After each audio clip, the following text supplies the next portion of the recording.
तो प्रसंग जो चल रहा है, गीता ज्ञान दाता चौथे अध्याय के 32वें श्लोक में बता रहा है कि मैं उस कंप्लीट स्पिरिचुअल नॉलेज से परिचित नहीं हूं, संपूर्ण अध्यात्म ज्ञान से परिचित नहीं हूं, और वो ज्ञान है कंप्लीट जो परमात्मा ने स्वयं आकर अपने मुख से बोला है। वो सूक्ष्म वेद है, वो कबीर वाणी है। फिर चौथे अध्याय के 34वें श्लोक में कहा कि अर्जुन, उस तत्व ज्ञान को किसी तत्वदर्शी संतों के पास जाकर समझ, उनको दंडवत प्रणाम करने से, कपट छोड़कर प्रसन्न करने से, सरलता पूर्वक, तो वो तत्वदर्शी संत तुझे उस तत्व ज्ञान का उपदेश करेंगे। इससे सिद्ध हो गया कि गीता के जी के अंदर वो ज्ञान नहीं है जो तत्व ज्ञान है, जिसको हम सूक्ष्म वेद बोलते हैं। अब तत्वदर्शी संत की पहचान बताई है गीता अध्याय नंबर 15 के श्लोक नंबर 1 में। उसमें क्या बताया है कि ऊर्ध्व मूलम अधः शाखम अश्वत्थम प्राहु अव्यम छंदासी यस्य पर्णानि ये तम वेद स वेदवित्। ये संसार रूपी उल्टा लटका हुआ पीपल का वृक्ष है, एक दृढ़, और जो और पत्ते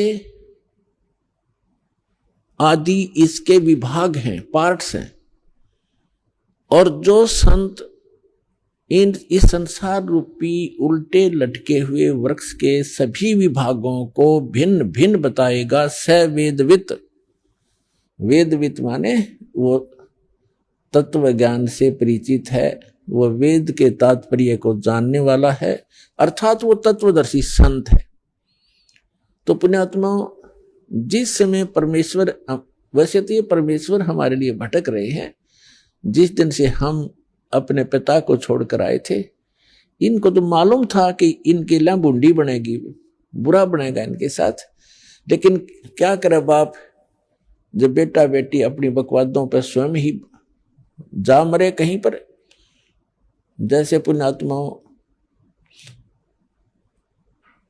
हमने ऐसी भारी गलती कर रखी है, जो हमें सजाएं यहाँ मिल रही है, कुत्ते गधे बना के सिर में कीड़े पड़े, टांग टूट जा, भुगत का मरे, किसी का कैंसर होगी, किसी का बेटा मर गया, किसी की बेटी मर गई, खुद को बुरा हाल हो रहा है। तो ये सजाएं हमारे लिए थोड़ी हैं जो गलती हम कर चुके हैं।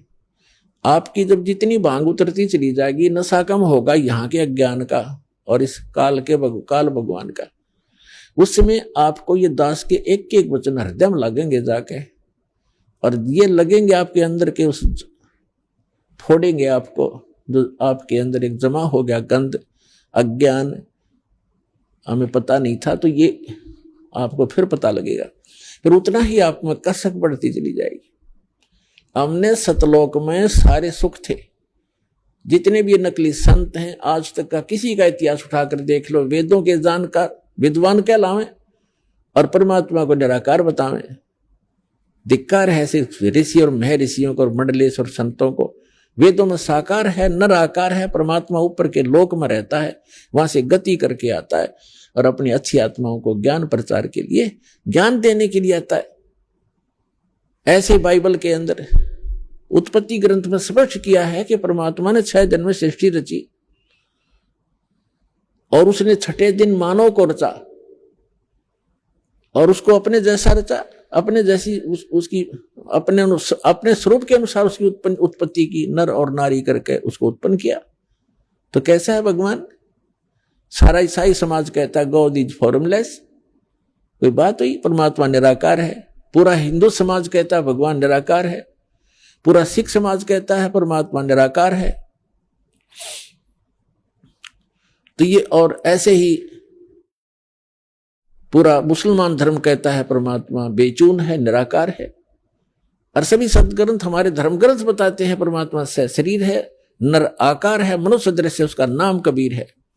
और वही परमात्मा है जो काशी के अंदर एक धानक रूप में, एक जुल्हा रूप में आए थे। ये परम परमात्मा है, सबके जनक हैं, ये हमारे हमदर्द हैं। तो जो प्रसंग चल रहा है उसी पर आते हैं। कि वो परमात्मा हमारे लिए भटक रहे हैं और युगों युगों से भटक रहे हैं, लेकिन हम उस परमात्मा को पहचान नहीं पा रहे, क्योंकि हम इस काल भगवान ने इन नकली दूत बेचकर अज्ञानी करा दिए। तो ये जो जितना भी आज तक के संत महर्षि हुए हैं, संत हुए हैं, मंडलेश्वर हुए हैं, या कोई काजी मुल्ला पंडित हुए हैं, ये सारे के सारे तत्व ज्ञान से अपरिचित थे और इन्होंने हमारे को उल्टा पाठ पढ़ा दिया। अब वो उल्टा पाठ पढ़ा हुआ आज तक आड़े आ रहा है। दास ने सन 1994 से लेकर आज 2013 तक लगभग 19 वर्ष हो गए संघर्ष करते रहे, और जब जाकर के इतना कुछ जेल तक भेज दिया, झूठे आरोप लगा कर, झूठे मुकदमे बनवा के, नकली संत ऋषि आचार्यों और दुष्ट लोगों ने। कोई बात नहीं, परमार्थ के लिए हमें कितना भी कष्ट हो, लेकिन हमारा मिशन सफल हो, ताकि विश्व का कल्याण हो, सब प्राणी परमात्मा को पहचाने और सतलोक जाएं। दास का इतना उद्देश्य है। और धिक्कार है उनको, बाइबल के पढ़ने वालों को, जो परमात्मा को फॉर्मलेस बताते हैं, उसका कोई आकार नहीं। ऐसे धिक्कार है कुरान शरीफ के पढ़ने वालों को, निराकार बताते हैं। और सूरत फुरकानी 25 आयत 52 से 59 में स्पष्ट किया है कि वो परमात्मा कबीर है, और जिस परमात्मा ने 6 दिन में सृष्टि रची, 7वां दिन आसमान और जमीन के बीच में जो कुछ है सबको उत्पन्न किया, और फिर तख्त पर जा विराजा। तख्त माने सिंहासन। जैसे हम पढ़ा करते इतिहास में कि दिल्ली के तख्त पर 12 वर्ष की आयु में अकबर दिल्ली के तख्त पर राजगद्दी पर बैठा। दिल्ली के तख्त माने सिंहासन। तो ऐसे ही वेदों में लिखा है कि परमात्मा देखने में राजा के समान है, वो सिंहासन पर बैठा है, ऊपर के लोक में धूलोक के तीसरे पृष्ठ पर। तो पुण्यात्माओं, यहाँ वही प्रश्न आता है कि गुरु बिन काहू न पाया ज्ञाना, जो थोथा बुछड़े मूड किसाना, गुरु बिन वेद पढ़े जो प्राणी, समझे न सार रहे अज्ञानी। तो पुण्यात्माओं, जब आपको ये ज्ञान समझ में होगा कि 21 ब्रह्मांड में कोई सतगुरु नहीं है वर्तमान में इस दास के अतिरिक्त, इसको अभिमान समझो, अर्थे सच्चा ज्ञान समझो, और कुछ दिनों में समझ में आ जाएगी। क्योंकि दास ने सभी महापुरुषों के अनुभव पढ़े और प्रत्येक धर्म के धर्म ग्रंथ पढ़े। प्रत्येक धर्म ग्रंथ, वर्तमान के जितने भी मार्गदर्शक हैं, अपने ही सदग्रंथों से अपरिचित, वो खाक गुरु हैं। गुरु खाक सतगुरु है वह, और सतगुरु से नीचे कोई अपनी जो है ना पोस्ट नहीं बताता, सतगुरु से नीचे कोई बात नहीं करते। सभी बोली श्रद्धालु कहते हमारे सतगुरु हैं। तो सतगुरु का जब ज्ञान होगा तब आपको पता चलेगा कि सतगुरु किसे कहते हैं। तो उसके लिए परिचय कराया जा रहा है।